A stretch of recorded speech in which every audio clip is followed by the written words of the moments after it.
Buenos días a todo el mundo, bienvenidos. Algunos nos vimos en la cena de ayer y otros no. A todos bien hallados, nos sentimos muy bien en esta tierra que es muy hospitalaria. Yo soy Andrés Rodríguez, soy el editor y director y presidente de Forbes en España y vamos a charlar con Guillermo Fernández Vara.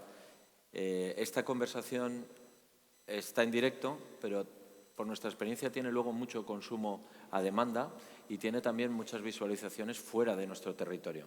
Así que me gustaría explicar que Guillermo Fernández Vara nació en 1958 en Olivenza, que es médico forense, que presidió la Junta de Extremadura entre 2007 y 2011, fue secretario general del PSOE en Extremadura. Obtuvo su calificación de sobresaliente en su carrera de medicina, número 1 de la 10ª promoción de médicos forenses. Es presidente de la Junta de Extremadura por tercera vez y tiene un hijo, una hija y 2 nietas. Y esto que para vosotros puede ser bastante obvio, para mucha de la gente que nos escucha, pues no lo es y pone en contexto a la persona con la que hoy voy a charlar. Ayer, Guillermo, gracias por todo y por esta oportunidad que Forbes esté aquí. En la conversación, en tu discurso, en la cena que tuvimos ayer, ponías un foco en 2 ideas a las que llevo rumiando desde entonces. Es el momento y nos lo tenemos que creer. ¿Por qué es el momento? Y la segunda pregunta es obvia. Bueno, en primer lugar, agradecer a Andrés e Ignacio que Forbes esté aquí en Badajoz, que sea una de las 10 ciudades donde vaya a celebrar el 10º aniversario de la revista. Yo hace años, a través de una extremeña de adopción, sus padres son extremeños, de Silvia Basvich, accedí a ellos. Yo tenía muchísimo interés en poder hablar con ellos porque hay que llegar a los sitios desde donde se trasladan las noticias a la gente que toma decisiones en el mundo. Y evidentemente Forbes es una revista que la lee gente de cuya decisión depende en gran parte por dónde vayamos a ir y lo que vayamos a hacer, ¿no? En ese ámbito privado de la convivencia social, que al final es el mundo de los negocios, ¿no? Y en ese contexto yo fui allí a su sede en la calle Almagro y les conté un poco lo que estaba empezando a ocurrir en Extremadura y les pareció que era una historia interesante para poder contar, y a partir de ahí empezamos la colaboración hasta el día de hoy. Muy escuetamente a tu pregunta, Andrés. La primera de ellas es el momento. Pues claro, porque han pasado muchas cosas. Había cosas que se estaban viendo venir en el mundo. Había un cierto agotamiento del modelo que representaba la Unión Europea. Creo que la conclusión de ese agotamiento es el Brexit. El Brexit no es más que la incapacidad de Europa de poderla hacer suficientemente atractiva como para que todos se sintieran parte de ella, aparte de la tradicional costumbre anglosajona de querer ser siempre diferentes los ingleses a todos, ¿no? O de todos. Pero llega la pandemia, y cuando llega la pandemia yo creo que hay un antes y un después. La pandemia acelera todas las tendencias que se estaban produciendo y una de ellas era la de la relocalización de la cadena de valor. La cadena de valor en muchos sectores en el mundo se estaba revisando, se estaba replanteando y durante la pandemia lo que se produce es que se aceleran todas esas tendencias, ¿no? Y si eso era poco, viene la guerra, viene la invasión de Rusia a Ucrania, que no es una guerra solo para anexionarse territorios, es una guerra también para tener el control energético de Europa, que no nos engañemos. Tanto es así que la guerra no la va a ganar quien tenga más bombas, la va a ganar al final quien sea capaz de salir de esto con soberanía energética. Y si Europa es capaz en estos años de tener la suficiente capacidad de producción energética renovable para ya no tener que depender del gas ruso, esa es la guerra que en estos momentos se está jugando, ¿no? Bueno, pues todo eso produce unas consecuencias. ¿Cuáles son esas consecuencias? Que Europa empieza a mirar hacia el sur, porque ¿dónde se pueden producir las energías renovables? Fundamentalmente la fotovoltaica y la eólica, pues donde hay viento y donde hay sol. Y ese mirar hacia el sur, pues representó para nosotros el decir, este es el momento. ¿Qué había que hacer? ¿Cómo llegamos desde el momento en el que todo eso se está produciendo a que hoy lideremos las renovables en España? Pues cambiando leyes. Y nos pusimos a cambiar leyes ¿Para qué? Para ser la región, como somos hoy, donde antes se le resuelven los permisos a las empresas para poder instalarse. Y las empresas, esto se fue corriendo de boca en boca y se fueron dando cuenta de que era verdad, que aquí venía y que aquí se le atendía, que aquí se le resolvían los problemas. Y hoy el 27% de toda la energía renovable de origen solar en España se produce aquí. ¿Cuál es la diferencia ahora con respecto a otros tiempos? Que eso ha traído aparejado dos cosas. Una, industrias que vienen a colocarse aquí porque al lado pueden poner una planta fotovoltaica, y dos, la fabricación de componentes. Por primera vez, la producción energética que se hace aquí en Extremadura está acompañada de que aquí se produzcan los transformadores, de que aquí se produzcan las torretas, de que aquí se vayan a producir las placas fotovoltaicas, y todo eso es meter a una región que se había quedado fuera de todas las revoluciones, meterla como vanguardia y cabeza de esta revolución industrial verde, ¿no? La segunda parte, ¿por qué no lo tenemos que creer? Porque es fundamental. En la vida Extremadura tiene motivos más que sobrados para ser escéptica. Porque nos han engañado 200 millones de veces. De todos los colores, ¿eh? Nosotros nos ha engañado todo el mundo. Nos ha engañado todo el que ha querido, todo el que ha podido. Pero, ¿por qué? Porque dependíamos de los demás. Dependíamos de su voluntad. Dependíamos de la solidaridad de los españoles, pues para que aquí se pudieran pagar las pensiones, para que aquí se pudiera tener no sé qué, pero es que ese tiempo ha terminado. Si todo esto finalmente acaba siendo lo que va a acabar siendo, Extremadura va a poder tener una capacidad de decir sobre su propio futuro que va a estar al margen de lo que los demás quieren hacer por nosotros o con nosotros, ¿no? Y ahí es donde es muy importante que no lo queramos creer, porque todo esto no es posible si aquí no hay un movimiento social que esto lo entienda. Si empezamos mañana a decir, no, pues no queremos placas, pues no queremos esto, pues no queremos aquello, pues no queremos aquello, pues nos quedaremos como hemos estado siempre. Muy bonito todo, pero dependemos para todo de lo que quieran hacer los demás con nosotros. Y por eso es el momento. ¿Qué está ofreciendo Extremadura al tejido de emprendedores y de startups? Fundamentalmente el tiempo. Aquí el cambio se ha producido de tal magnitud que estamos en el 23, hace 6 años, aquí venía una gran empresa, un proyecto a instalarse, y lo primero que te preguntaban era, oye, ¿y cuánto vais a poner vosotros? Por eso ya ni preguntan, les da igual, porque en el mundo lo que sobra es dinero, y por tanto lo que sobra es financiación. ¿Qué es lo que te vienen pidiendo? Dos cosas. Te vienen pidiendo cuánto tiempo vas a tardar en darle la DIA, la declaración de impacto ambiental, o en hacerle el informe urbanístico, o el informe patrimonial, o el informe arqueológico. Y dos, si vas a tener trabajadores para ellos. Por ejemplo, una constante es que todo el mundo, la gran preocupación que ahora tienen es si vamos a ser capaces de tener los 30.000. Para mí es mi principal preocupación, porque doy por hecho todo lo demás. Yo doy por hecho que de aquí a 3 o 4 años necesitamos 30.000 personas más en Extremadura. El tema es si las vamos a tener, y si las vamos a tener suficientemente formadas.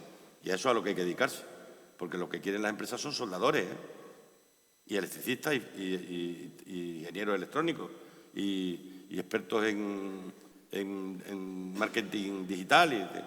Y eso es lo que... La clave de todo esto es la formación profesional. Eso te iba a preguntar. ¿Qué hay que hacer para que esos 30.000 trabajadores formados vengan, Pues meter mucha formación profesional, que es lo que estamos haciendo. Nosotros hemos aumentado en estos años 7.000 trabajadores de formación profesional, y lo vamos a seguir haciendo. Y luego introducir la formación profesional dual. Es decir, que la gente no... Un oficio no se aprende solo en un aula. Pero un oficio no se puede aprender sin un aula. Con lo cual lo que hay que meter es el aula y la empresa, o el aula en la empresa, que es la formación dual, ¿no?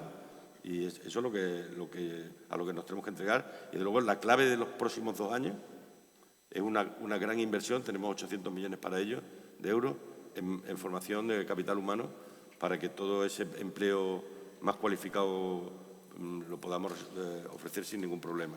Porque ten en cuenta, además, que estos son todos empleos del sector industrial, que es el mejor convenio colectivo que hay en España. No hay ninguno como este. Y eso va a hacer subir las rentas medias en Extremadura, y subiendo las rentas medias en Extremadura subirán el día de mañana las pensiones medias en Extremadura. Claro, ahora cuando dicen, no, es que el sitio donde las pensiones son más bajas son en Extremadura, como si eso fuera un castigo divino, ¿no? Es que eso ocurrió porque nadie cotizaba por los trabajadores hace 40 años. Entonces, claro, ¿por qué las cosas van a cambiar? porque al subir los salarios van a subir las pensiones el día de mañana.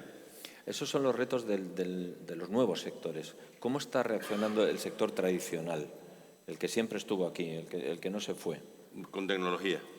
Es decir, nosotros hemos pasado de un sector primario productor a un sector primario transformador. Te doy un ejemplo. La semana pasada hemos inaugurado en Zafra uno de los mataderos más modernos de porcino de Europa. ¿Qué supone la apertura de ese matadero?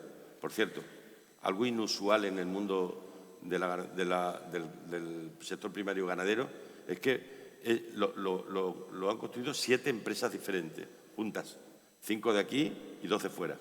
Se han unido y han puesto en común sus recursos para ahora ir a los mercados juntos, lo cual es una magnífica noticia, ¿no? Pero, ¿qué va a suponer eso? Pues mira, en Extremadura salían todos los años 200.000 cochinos a sacrificarse fuera, con lo cual toda la cadena de valor se quedaba fuera. Aquí lo único que se quedaba de la cadena era la encina y la bellota, pero todo lo demás se iba fuera, a que ahora esos 200.000 cochinos van a venir de fuera aquí, a transformarse aquí. Pues de toma un duro a dame un duro, esa es la diferencia. Y luego la tecnología. Ayer empezaban las obras de la fábrica de almendras en Viajada.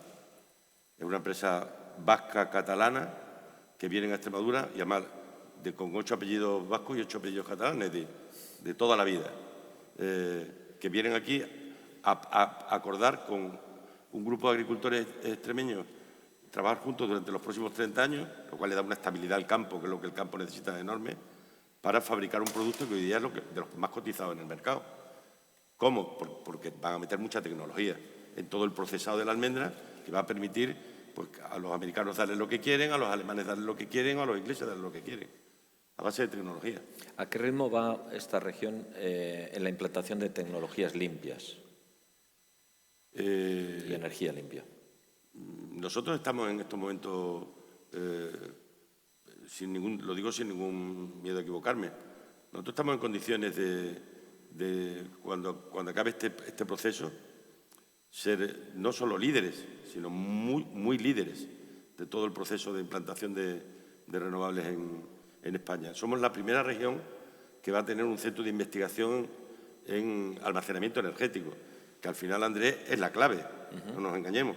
La electricidad, la energía tiene que ser gestionable y para ser gestionable tiene que ser almacenable.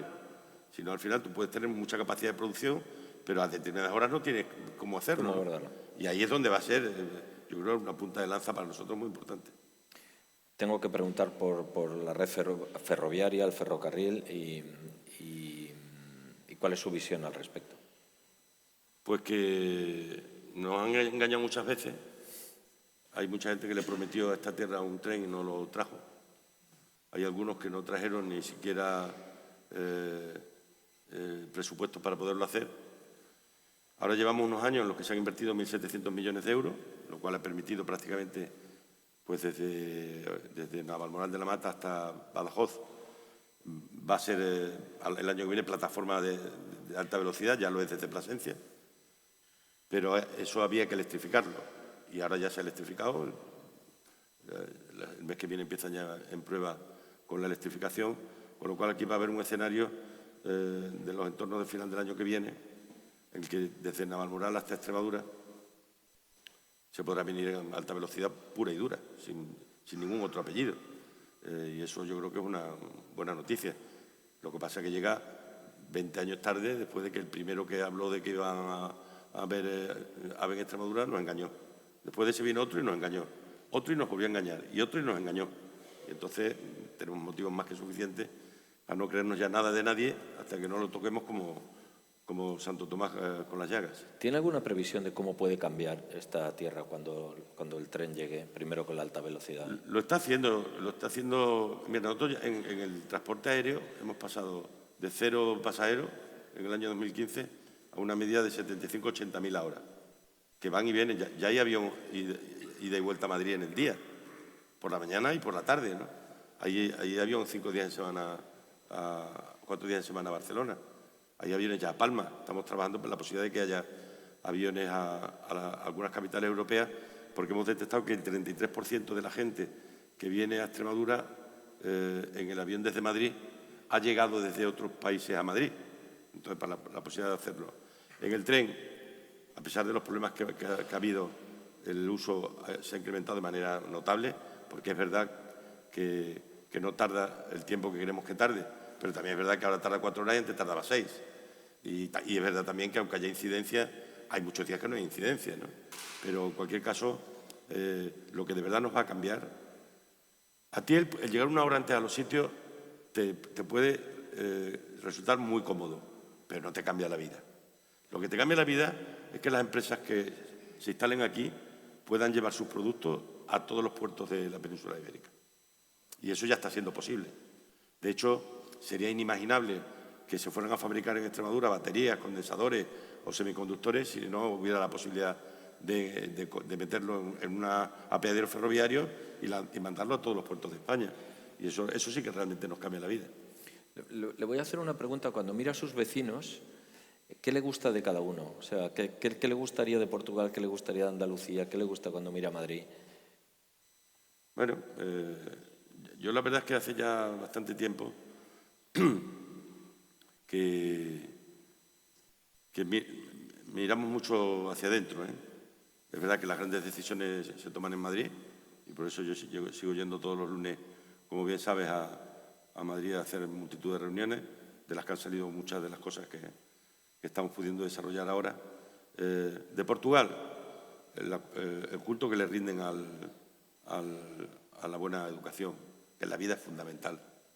No la buena educación en el sentido clásico de la palabra, sino aquella que te permite darle o rendirle culto a los comportamientos adecuados, a la lealtad, a la nobleza. El pueblo portugués, para mí, yo no soy objetivo, pues soy hijo de España y nieto de Portugal, como oliventino que soy, pero Andalucía.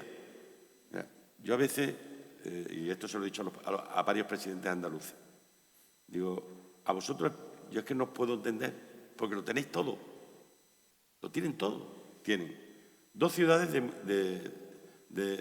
con los entornos de casi 1 millón de habitantes. Tienen aeropuertos internacionales, tienen de los mayores puertos de España, tienen patrimonio para regalar, tienen Granada, tienen Córdoba, tienen Sevilla, tienen la huerta de Almería, lo tienen todo. ¿Cómo es posible que estén 3 puntos de paro por debajo, que tengan 3 puntos de paro más que nosotros?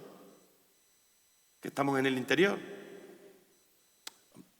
Pero evidentemente, hombre, es una región de grandes contrastes. Andalucía es una región capaz de tener tecnología para el Airbus y simultáneamente pues tener provincias con un 40% de desempleo. Castilla y León. Con Castilla y León nosotros hemos tenido de Extremadura, que es una región de dos provincias, como bien sabéis, la única de España, que eso tiene su aquel. Tiene un tirón hacia Castilla y León por parte de la provincia de Cáceres y un tirón hacia Andalucía por parte de la provincia de Badajoz, histórico. Las carreras que aquí no se pueden estudiar, los chicos de Cáceres se van a Salamanca y los chicos de Badajoz se van a Sevilla o a Madrid, ¿no? Pero Castilla y León tiene, respecto de nosotros, un problema parecido en lo que a las localidades pequeñas se refiere, que es que a la emigración de los años 50, 60 y 70 se ha unido ahora la emigración interior, la emigración de los pueblos chicos hacia las ciudades más grandes, ¿no? Y con Castilla-La Mancha, pues compartimos con ellos la extensión y sobre todo algo muy importante, que es poder tener de una vez por todas juntos un buen tren. Y espero y deseo que ellos no hagan que esto se retrase mucho más de la cuenta, porque andan ahí enreando si la estación va a estar en un sitio o en otro, y eso puede hacer retrasarse el proyecto del tramo final, que será el Madrid-Talavera. Se nos fue el tiempo. Una última pregunta. ¿Una ilusión para la próxima legislatura? No va a ser una ilusión, va a ser una realidad. Que cuando la gente hable de Extremadura empiecen a hablar mirando a lo alto de la clasificación y no a la parte baja de la clasificación. Muchas gracias, presidente. Muchas gracias.